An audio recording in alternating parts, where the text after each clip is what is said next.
Hello everyone, my name is Deepak Kumar और आज करेंगे हम गणित मंजरी से क्लास 9 का जो नया सिलेबस है उसका 2.1 करेंगे चैप्टर 2 जो क्या है लीनियर पॉलिनोमियल है।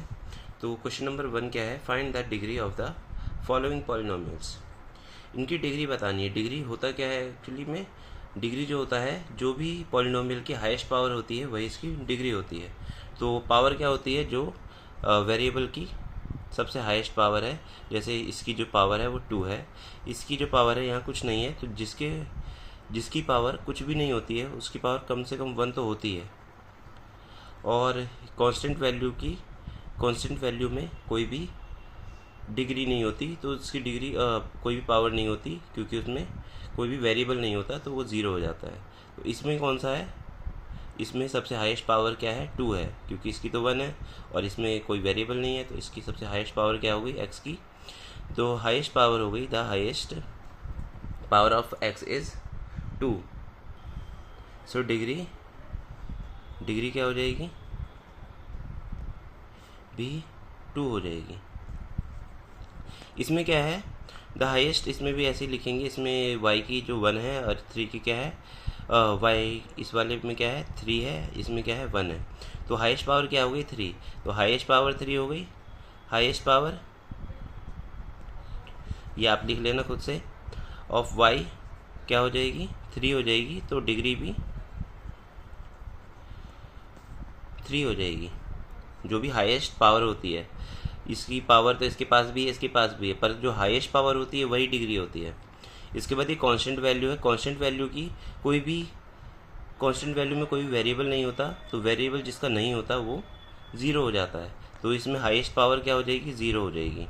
हाईएस्ट पावर क्या हो जाएगी, ज़ीरो हो जाएगी। और वो डिग्री भी ज़ीरो हो जाएगी। अब ये होगी कैसे, अगर हम इसे ऐसे लिख दें, -9 मल्टीप्लाई कर दें हम इसे x की पावर 0 से, x की पावर 0 की वैल्यू क्या होती है, x की पावर 0 होता है 1 के बराबर। तो -9 मल्टीप्लाई हो जाएगा 1 से और आएगा क्या, -9। कोई भी डिफरेंस आएगा नहीं इसके अंदर, तो हम इसमें ये लगा सकते हैं x की पावर 0।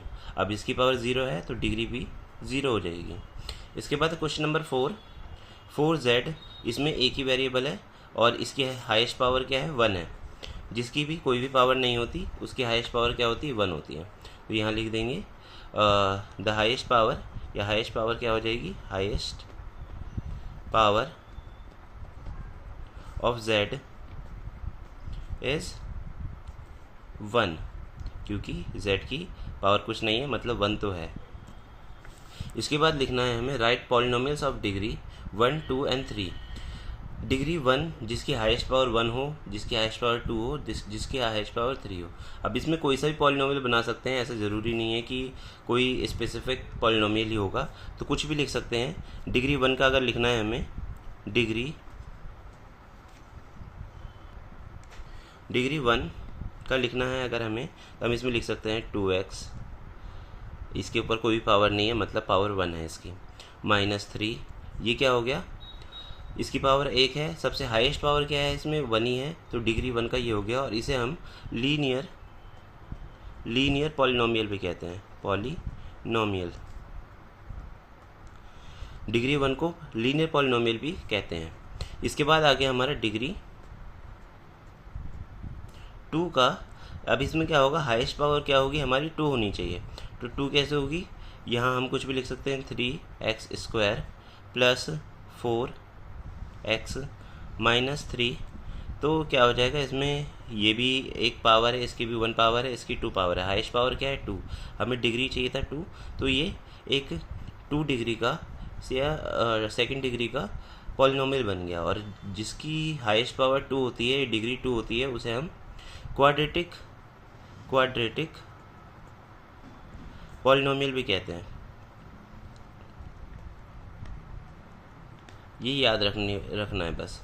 इसके बाद डिग्री 3 आती है, तो डिग्री 3, मतलब क्या है कि जो पॉलिनोमियल होगा उसमें हाईएस्ट पावर जो होगी, पावर्स तो सब में हो सकता है, कोई दिक्कत नहीं है, पर हाईएस्ट पावर क्या होनी चाहिए 3, ना 4 होनी चाहिए ना 2 होनी चाहिए। तो क्या हो जाएगा, यहाँ हम लिख देंगे 4x की पावर 3 माइनस 4x माइनस 3, ऐसे लिख सकते हैं, या +3 कुछ भी लिख सकते हैं। उसके बाद यहाँ क्या आ जाएगा, ये जो x की पावर है ये 3 है, हाईएस्ट पावर क्या है 3 है, लोएस्ट पावर 1 है, तो हाईएस्ट पावर क्या है 3, तो यही इसकी डिग्री हो जाएगी। और जिसकी हाईएस्ट पावर 3 होती है या डिग्री 3 होती है उसे हम कहते हैं क्यूबिक पॉलिनोमियल।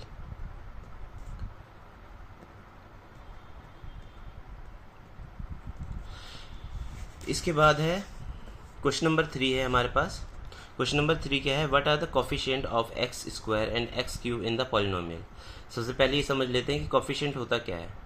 तो कोफिशिएंट क्या होता है, जब वेरिएबल के साथ, वेरिएबल कौन सी चीज़ होती है जो चेंज हो सकती है, अगर हम इसमें वैल्यू डाल दें कुछ भी, हम एक्स की जगह कुछ भी वैल्यू डाल सकते हैं, पूरी पॉलिनोमियल चेंज हो जाएगी। तो ये वेरिएबल है, वेरिएबल के साथ जो भी मल्टीप्लाई में कांस्टेंट होता है या फिर जो भी वैल्यू होती है वही इसका कोफिशिएंट हो जाता है। जैसे कि यहाँ पे x की पावर 4 का कोफिशिएंट कुछ भी नहीं दिख रहा, तो x की पावर 4 का 1 हो जाएगा। कैसे हो जाएगा, अगर हम 1 की मल्टीप्लाई करेंगे x की पावर 4 से, तब भी हमारा, क्योंकि 1 से किसी की भी मल्टीप्लाई करते हैं तो वही नंबर आ जाता है x की पावर 4। तो 1 इसके साथ मल्टीप्लाई में है या नहीं भी है तो इसे हम सपोज कर लेंगे, ठीक है। उसके बाद ये जो 1 है ये हमारा क्या हो जाएगा, x की पावर 4 का कोफिशिएंट हो जाएगा। अब हमें बताना किसका है, x की पावर एक्स स्क्वायर का और x क्यूब का। तो कैसे करेंगे, कोफिशिएंट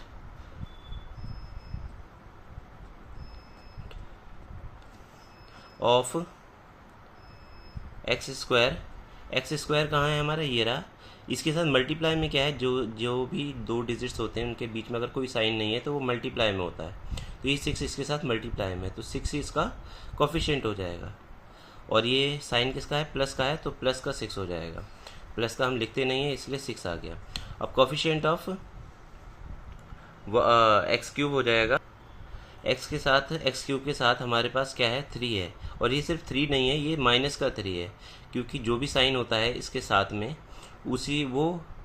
इसी से बिलोंग करता है। तो ये माइनस का 3 आ जाएगा यहाँ पे।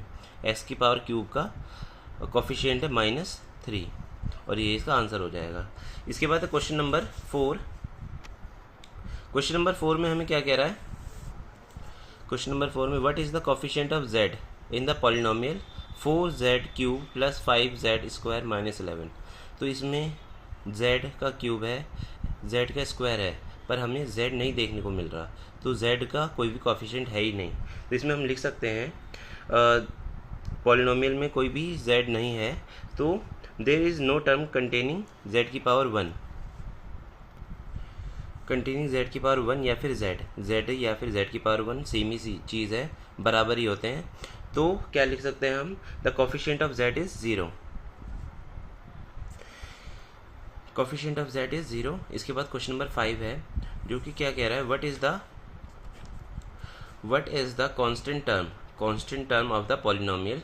ये पॉलिनोमियल दिया हुआ है 9x cube plus 5x square minus 8x minus 10। तो इसमें कांस्टेंट टर्म कौन सी है, कांस्टेंट टर्म कौन सी होती है जिसके साथ कोई भी वेरिएबल नहीं होता। अगर वेरिएबल होगा तो ये पूरा टर्म जो है, ये इन्हें टर्म्स कहते हैं। ये जो पूरा एक है, ये एक टर्म हो गया, ये 2 टर्म हो गई, तीसरी टर्म हो गई और ये चौथी टर्म हो गई। तो ये इसमें कौन सा टर्म है जो कि कांस्टेंट है, जिसके साथ कोई भी वेरिएबल नहीं होता, उसी को हम कांस्टेंट कहते हैं, क्योंकि उसकी वैल्यू चेंज नहीं हो सकती। इसमें अगर हम 2 डाल देंगे तो इस पूरे की वैल्यू चेंज हो जाएगी, इसकी चेंज हो जाएगी, इसकी चेंज हो जाएगी, पर इसकी नहीं होगी। तो यही हमारा क्या हो जाएगा, कांस्टेंट हो जाएगा। अब कांस्टेंट के साथ जो साइन होता है वो इसी के साथ लेते हैं, तो क्या हो जाएगा, द कांस्टेंट टर्म, द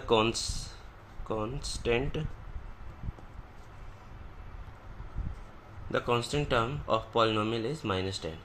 -10 इसलिए आया क्योंकि ये जो साइन है ये 10 के साथ है। तो ये इसका आंसर हो जाएगा। Thank you.